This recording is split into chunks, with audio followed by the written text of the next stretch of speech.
Hello, and thanks for stopping by.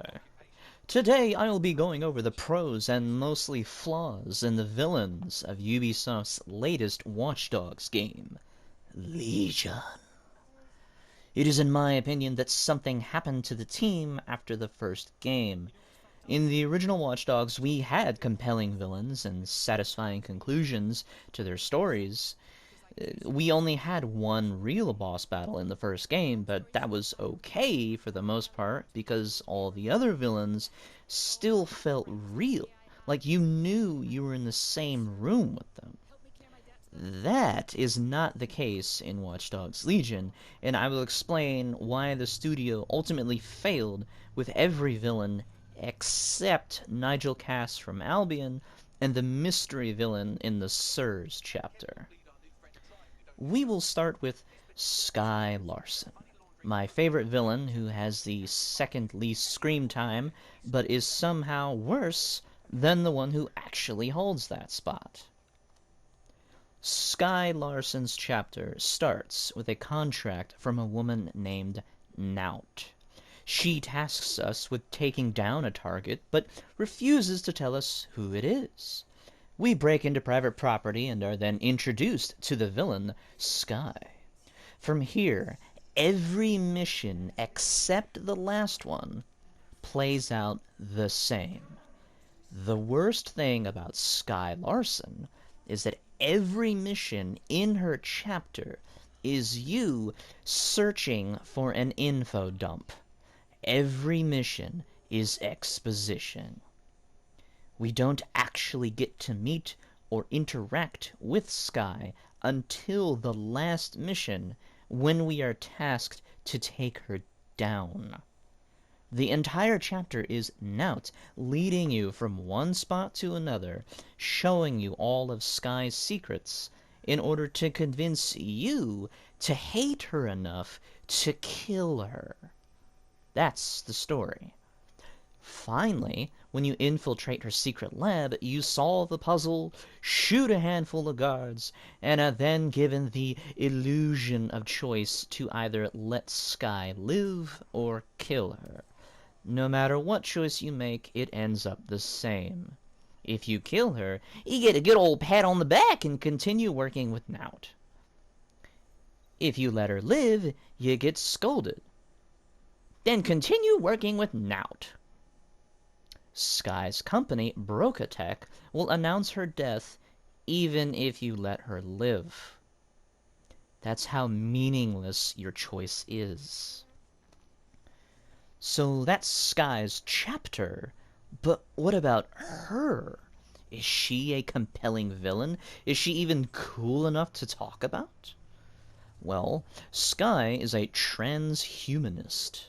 Her entire goal is to find a way to upload her consciousness into the cloud, to turn herself into a computer AI, to become immortal. She tested this technology on her dog, her mother, and even her own brother.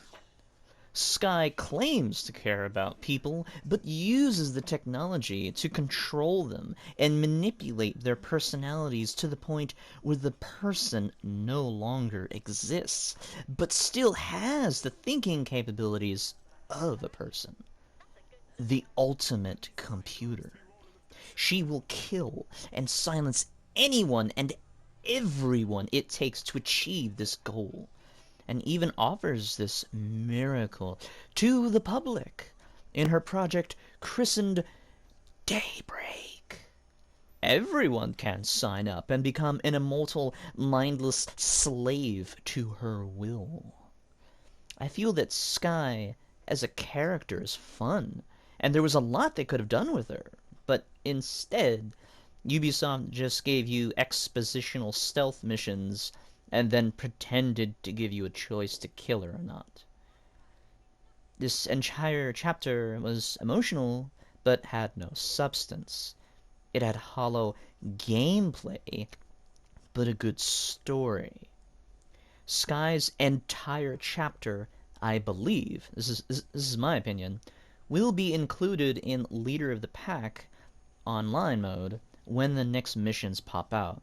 Uh, I believe Ubisoft will probably revamp her missions to be engaging and fun in order to make it worthwhile playing again. Sad they didn't do that the first time. If I could change anything for the whole Skye Larson storyline, I would have expanded more on the AI slaves. I would have android guards at her final showdown. This would show off the lethal capabilities of her research. It would show just how much she could do with her technology.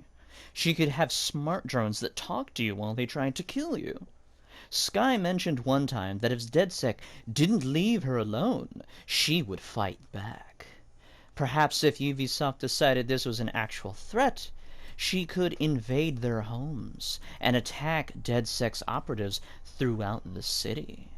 Perhaps one of your operatives would be kidnapped, and you had to stop Skye from sadistically uploading their consciousness into the cloud in order to show you how dangerous she really is.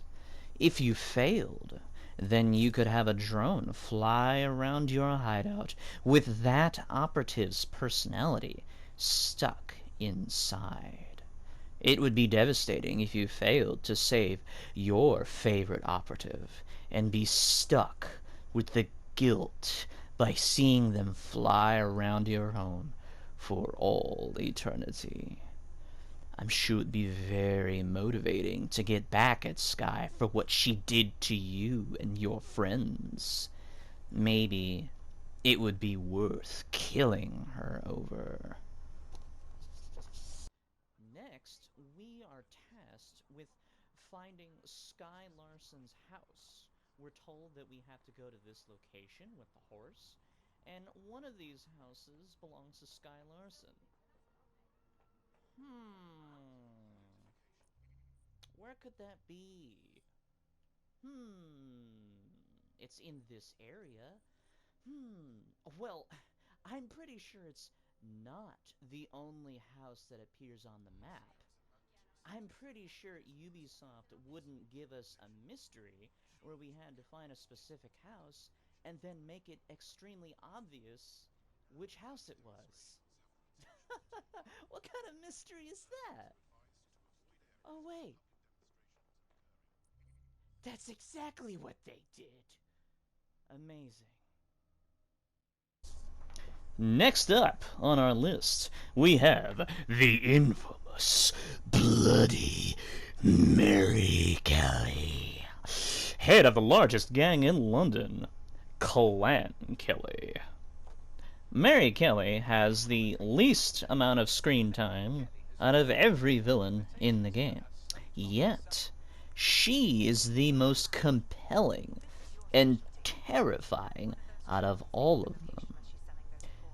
Mary Kelley took over the gang from her husband after he died from mysterious circumstances, and she rules the London Underground with a bloody fist. Throughout the game, we find out that she has an organ harvesting business. She pulls people off the streets and even has a deal with Albion, where they take deportees off their hands so they can gut them and remove every valuable product inside their body. Selling hearts and kidneys is a good business when they're in short supply through legal channels. We get to see more of Mary's villainy when she uses these kidnapped victims as slaves in her own home.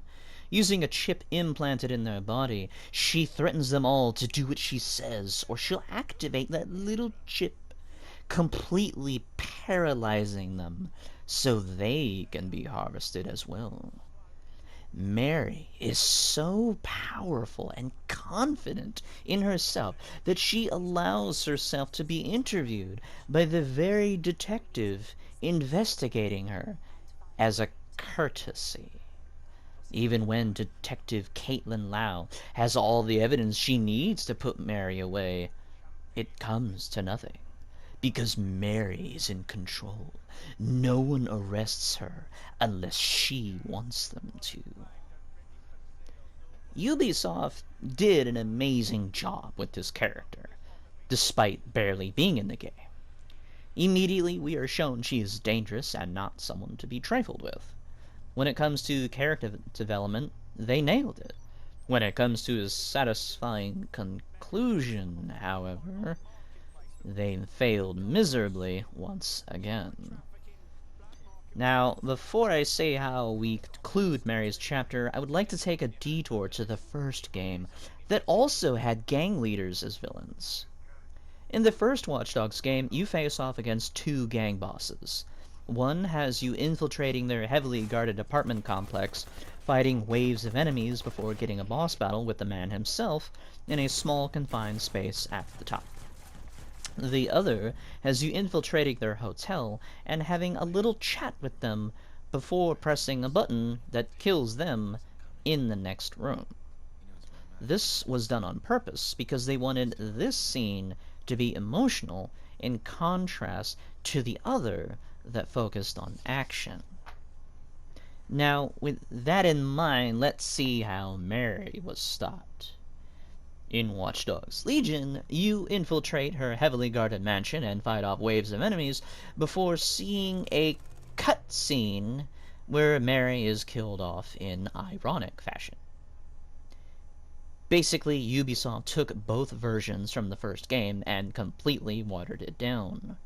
The emotional victory from the first game was okay because the gang boss had an actual character model, was obviously in no condition to actually fight you, and you could actually interact with him, allowing you to feel like you actually had a part in his downfall.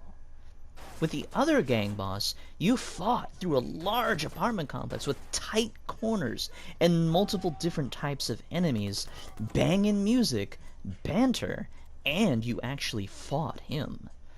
With Mary, you had a cutscene. You couldn't interact with her at all because she doesn't even have a physical presence in the game. She's only ever seen in cutscenes. You never get to be in the same room as her, and played no part at all in her downfall. You didn't press a button. You didn't solve a puzzle that poured toxic gas into the room. You got nothing. When it comes to action, you got a tiny mansion with an open area and little cover. You got waves of enemies coming at you while you're in a single room, and you just have to stay alive until your objective is finished. You didn't storm the castle. You didn't have a variety of enemies. You didn't even have to open the area to where she was because she didn't even exist. You could hear her running down the halls through the intercom playing about, but where? Where was she running? And why weren't you over there? Mary was a fun villain, but there was no satisfying conclusion that felt like you toppled a giant. It was hollow. It was just a cutscene. If I could change how Mary's chapter ended, I would have had her fight back with the rest of the goons. While you're in the main hall trying to survive until the counter goes down, she could be upstairs shooting you. Give her a gun. Give her an invisibility cloak and a knife so she could do some sneak attacks on you before dropping a stun grenade so she could run off. She is no pushover. Mary is clearly seen in her cutscene fending off 4 different people with a single knife and was probably going to win that fight had it played out differently. So there's no reason why we couldn't have a shootout with her before the cutscene plays. That's it. Have a gunfight with her, then let it play out like it does right now. Because honestly, the way she goes down is awesome. It just wasn't fulfilling enough. Finally, we get to Zero Day. The main antagonist of the game you completely forgot about because the game barely focuses on them at all, despite Bagley always talking about them. Now, I don't want to spoil who Zero Day is for the new players if they choose to watch this, but I do have to spoil it in order to really explain my point, because some of you might already be yelling at me, but I know what I'm talking about. So what I'll do is explain the important parts first without spoilers, then let you know when I start spoiling it. I also say this because in my show, here in my channel, it's called London Strife. Zero Day will be the main villain for Season 3. I am using my roleplay series to improve on what Ubisoft failed at. And at the end of the season, you'll see who Zero Day is as well, so if you don't play the game and want to have their identity be a surprise for my show, London Strife, then you might not want to watch the second part with spoilers. Anyway, on to the fake villain Zero Day. So, Zero Day, cool name by the way, is a terrorist who orchestrated the bombings at the beginning of the game. Zero Day's plan was to put the city into chaos and allow the company Albion to step in and technically make things worse. The ultimate goal was what they called a hard reset. They have this theory about the world and society and feels that only by destroying it can we improve ourselves by starting over.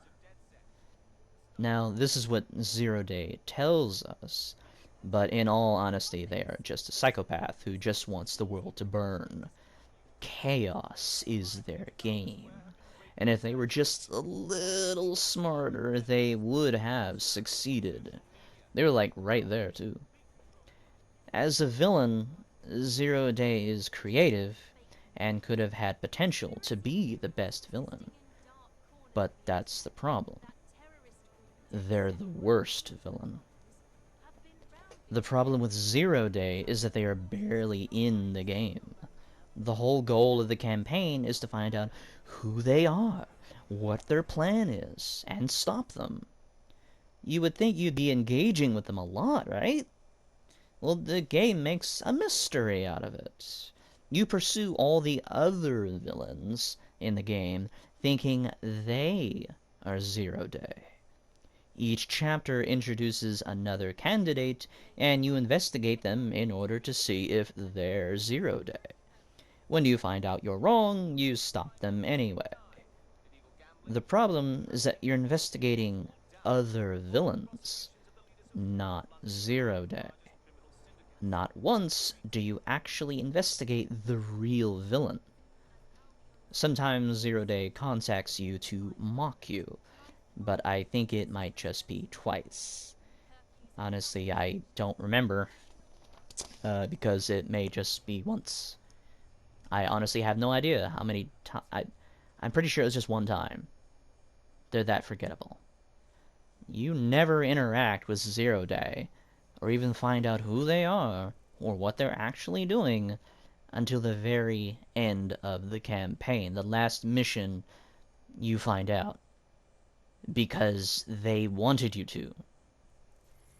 You never find any clues to who they are anywhere until Zero Day themselves tells you, because you're so stupid that you can't figure it out yourself, including me, because that's what happened.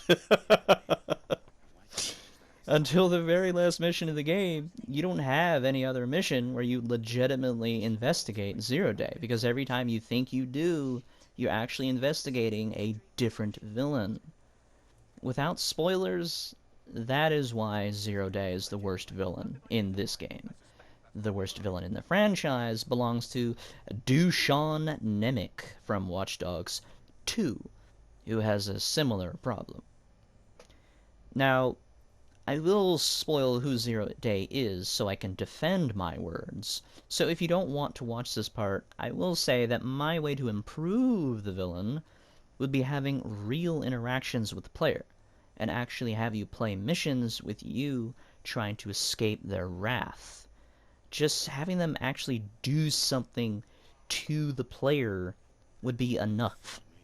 And it would be cool, and you will see all of that in London Strife Season 3 when I am done filming it. Now for spoilers. Okay, so For those of you who finish the game, you might have been thinking to yourself, what an idiot! All of that is completely thrown out the window when you realize that Zero Day has been there the whole time, and you've been talking to them throughout the entire game. The twist is that Zero Day is actually Sabine, your handler. The person sending you on all these missions. The person who recruited you and has been asking for your help to take back London. The person you thought was your friend was on the cover of the game with all the other villains because she was a villain. Shocking. Yay. I was wondering why she was on the cover of the game, and I was like, but she's helping you. Why does she look so sinister? Is she the bad guy? Hooray, Ubisoft. Good job. How can I possibly say that Zero Day is barely in the game when Sabine is always talking to you? Well, that's simple. Sabine is always talking to you. Not Zero Day. Zero Day was an identity created by Sabine in order to trick you, but it is also the villain. Let me explain where this trope was done correctly, because this is quite common, to be honest. Let's take a look at Tobey Maguire's Spider-Man, the film directed by Sam Raimi, which I have no footage of. In that film, the villain is Norman Osborn. He takes his experimental super serum and turns into the Green Goblin. He commits crimes around the city and fights Spider-Man. All the while, Norman is like a father figure to Peter Parker, who is actually Spider-Man. Now, in the film, we all know Norman is the Green Goblin, and he doesn't know who Spider-Man is. Now, let's say we, the audience, had no idea that Norman was the Green Goblin. Let's say the only time in the film you found out Norman was the Green Goblin was the end of the film, the big reveal. Let's say that throughout the entire film you saw Norman struggling to keep his company and his job afloat while being a mentor to Peter. And that was all you saw of Norman. Now we have Spider-Man, who's best friends with Norman, not knowing he is the monster he has been fighting the entire time. Just like Sabine is the ghost we've been chasing this entire time. The difference I just described to you is that Spider-Man interacted with Green Goblin and Norman equally, while we only interacted with Sabine and barely at any time with Zero Day. That is why she's the worst villain in Watch Dogs Legion. Now, I know that Sabine betrayed DedSec and she mostly worked alone. She used you in order to get back at all the other villains to steal their technology so she could enact her master plan. Why would she try to stop you? Why would she try to thwart our efforts to help her kill you? It wouldn't make much sense for that, and I understand. Ubisoft dug their own hole and made a bad decision which ultimately ruined Zero Day. The way they made her character made this inevitable. Now, to go into further detail on how to fix this mess they made, in my show, I'll be doing all these things in some capacity. Sabine is an evil person, but she doesn't think she is. She's in her own little world and doesn't understand how people view her the way they do. People who have similar personality traits but are more negative, the negative side of sociopaths, will make up a reason for what they do. But it can be quite obvious to others they're lying. And that person, the negative version of a sociopath, will know that what they're saying is a lie. But Sabine, on the other hand, thinks these are actual justifications for her actions, but they really aren't. But in the back of her mind, she really doesn't care about any of this. She's lying and making this all up, but Sabine isn't self-aware enough to know that. She just wants people to suffer, but she came up with a reason to do it, and basically tricked herself into thinking she believed it. Now, I know that could sound silly, but that's what the voice actor's performance and Ubisoft's writing makes it look like. So I'm just going off what they did. This is my analysis of the character that they gave us. I wanted to explain all that because my fix for Zero Day is that we would see that this is all just a farce through Zero Day. Zero Day could be an outlet for her sadism. It could be a way for her to cause chaos and really express her innermost desires. Through Zero Day, you would see the real Sabine. So when you actually do face her at the end, you know that she doesn't really believe everything she says, and that Zero Day was her subconscious lashing out, giving away her true intentions. This would make Zero Day the real villain, and Sabine the delusional mastermind who set it all up. That would make Zero Day and Sabine one of the best villains in the game, and maybe the franchise. So that's all I have for you today. Let me know your thoughts on my opinion. I didn't go over Nigel Cass or the mystery villain in Sirs, because they were the only villains done right. If anything, the Sirs storyline did a way better job at being a twist than Zero Days was. That would have been a better example than Spider-Man and Norman Osborn, but I respect that chapter way too much to spoil it. It was definitely one of the best chapters in the game. How do you feel about the villains in Watch Dogs Legion? Would you like me to cover the villains of Watch Dogs 2 as well? They are in there somewhere. I would love to go over other characters and how they succeed or fail at what they do.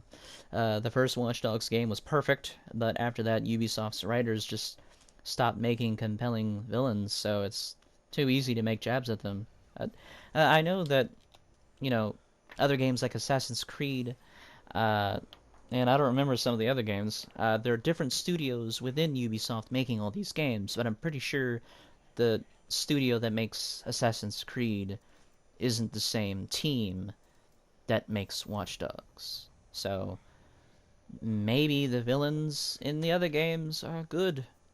I don't know. I don't even remember what game it was. It's around here somewhere, laying in a bag. But anyway, I know you were like a team in the military. You were going against the cartel, and there was this big boss, and he controlled like all the gangs, and big man, few words, and when you finally got to the end of the game, you were gonna fight him. Oopsie! No boss battle for you. I made a deal with the government. I get off scot-free. Oh, looks like your team just shot me in the back of the head in a cutscene. Awesome. Great ending. Totally worth the money. Anyway, thanks for watching, and as always, have a great day. Shit.